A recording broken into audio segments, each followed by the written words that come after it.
Hello, viewers. And so we are here again, but we are doing this recording on an evening slot. So if you see it, you'll see it during your time zone. I hope you enjoyed this new video that we have put together.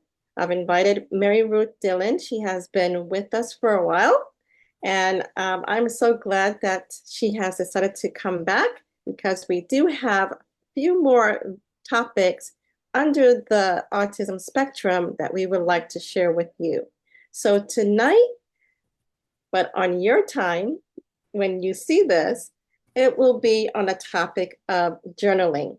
And so without further ado, I'm gonna have Maryruth share with you on the topic of journaling. And if you have any questions, again, she will share her contact information, her website, and anything else that she would like to share with you so that you can be able to have the information to reach out to her. So thank you, viewers, for viewing, and thank you again for your support on this channel. And if you love someone with autism, as I do, may this be a blessing to you as you hear. So, Maryruth, all yours. Thank you, Angie. Journaling. People either love it or hate it. Years ago, I created a journaling for inner peace class, and that is a totally different type of journaling. The journaling I'm talking about today is a sort of like a record of behavior, a record of symptoms. When my son started demonstrating abnormal characteristics, I didn't know what to do. And when I was talking to the medical professional, they told me to journal about it. Journal, keep track. And so that's what this journaling is for. I journaled about him every night for years, and it really helped me find the triggers. A few years ago, I created a food journal, and this journal is for the purpose of playing a health detective. Many times our loved ones who are on the autistic spectrum, they will have behaviors or maybe food pickiness. And we don't know exactly where that's coming from. So this journal can help us pinpoint that. So I am going to share my screen so that I can show you the journal that I created a number of years ago. I will tell you now that we are doing this short thing about journaling now because the next time I will be talking about parasites. So you need to be able to have this journaling under your belt before we tackle the topic of parasites. So this is the main sheet. There's 3 pages. This one is basically your meals, any type of medicine, your sleep, supplements, and symptoms. Exercise, this is your normal stuff. So what you would do, some people do okay if this is kept on a digital format, and some people need to write it out. So when I'm working with my clients, what I will do, I will tell them to keep a piece of paper or a spiral, a composition book or something like this in the kitchen. And even though I like this form, it's easy to see and keep things organized, your journal does not have to be this way. When I started, I started with one of these composition books. I would put the date in the margin, and then I'd just put breakfast, lunch, etc. And then if there was a meltdown, I would put it. Whatever symptoms, I would put it. So maybe he ate less, for instance. Many children on the spectrum are sensitive to gluten, and gluten sensitivities can cause rage in just a short amount of time. I have seen this over and over and over again. So you would write what you ate, and then maybe you would start seeing anywhere, it can be anywhere from 2 hours to 48 hours. That's why we need to be consistent on this. There's a meltdown where you would put that. And over time, you're going to see patterns. And this is how it can help you play health detective. Find out the underlying cause of whatever the issue is. Now, there's a lot of people who have a sensitivity to electromagnetic frequency, EMFs, and they may react with when there's a high solar wind or a lot of radiation, or if they're around 5G towers.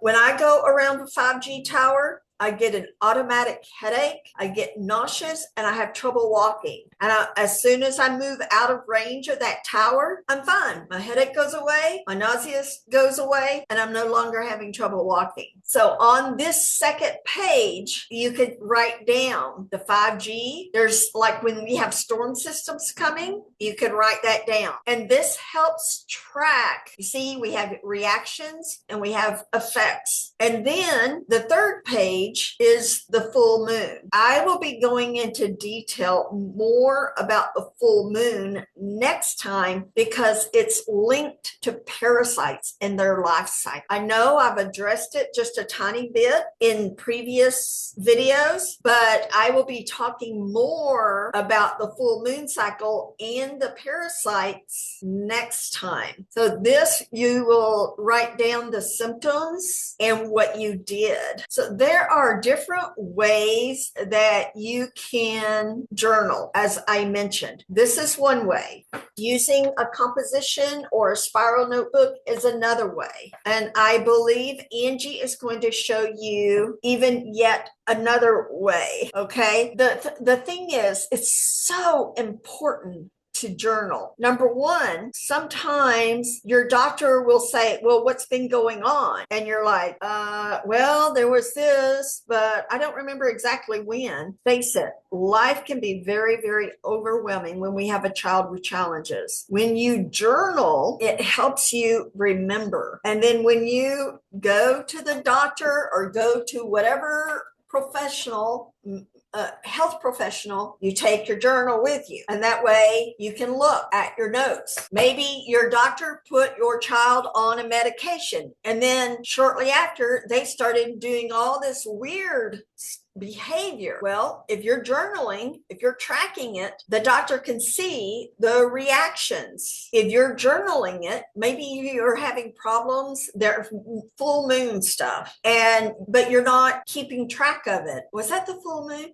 Listen, when I was teaching, my students behaved worse during the week of the full moon. And it would be a hard day, and I would get off and I'd go and I'd think, oh my word, what's going on? And then I'd look at my calendar and think, oh my word, this is full moon week. It helped me understand. In fact, it was so funny because toward the end of the school year, one of the older one, he said, Miss Mary, I haven't been feeling right this week. Is it the full moon by any chance? And yes, it is. And he just nodded his head so by charting, discussing this with your child, it helps them understand themselves better too. There is not a negative side to journaling other than the time it takes. That's it. And it really doesn't take that much time. 5 minutes here, 5 minutes there. And it will help solve so many problems. If you are interested in like my electronic journal, you can contact me at healing@kindlingdreams.com. If you'd like to talk to me about anything else that we've talked about, feel free to reach out. I'm on Facebook, kindlingdreams.com. I'm going to turn this over to Angie so she can share her journal with you. Okay, viewers. Now, this is something that I saw on Amazon. This is one out of 2 journals that I have. This one is an autism, it specifies autism weekly planner. And so it's a journal for parents to document a child's progress and achievements. And so I'll show you what it looks like. haven't used the whole book completely, but it gives you a weekly reflection and it breaks it down and where you can have space to write down each day what you have done with your child, what food you have given. You can have space right here to write down what foods you have given, what medication you have given, and so forth. It also has notes, place where you can, my background here, not doing very well. You can have notes here, have a place where you can write notes. It even has a place where you can write down your weekly challenges, your weekly accomplishments, favorite moment of the week. It also has a section where you can, it's very hard to find it, but there is a section for appointment. So if you have a doctor's appointment, you can write down on the day that the appointment is on, and any notes from the doctor, you can write them down. And if you are consistent and be able to have it in chronological order, in the dates indicated when you had an appointment, and then when there is a follow-up appointment, this way you can follow up. Okay, what notes did the doctor say to bring that follow-up, and this way you can determine, okay, what is it you need to do. Sorry, I can't remember an experience that I had. This way I would be able to share with you, which just now one just came up. I did have an appointment with my son to see a psychiatrist, and to talk about the medication that he's on. And so I did indicate a date. I do have a follow-up visit coming up. And so I wrote that there so that I can remember, okay, what did I talk about during that last appointment? And then I will make a note of it. And then when the follow-up comes, since we're now in the telehealth method of showing, appearing for appointments, there could be an initial physical visit you may have, and the doctor may want to do a follow-up visit with a telehealth visit, which I'm noticing there are some doctors that are doing that. And so you can indicate that on your journal, and keep it all in order for you so that you won't be confused or won't be so overwhelmed. So it's like what Maryruth has said. It's good to journal, and you can she'll have the digital access to you if you have a printer and have access to print it. That would be a good way where you can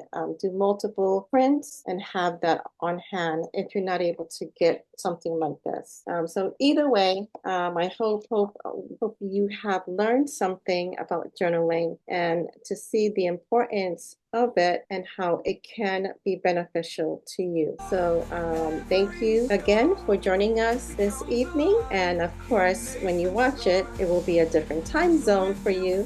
So thank you for your support. And like Maryruth said, if you have any questions, please reach out. And if you have any comments, please make a comment below. Any questions that you have of this video and other previous videos that we have shared on different topics.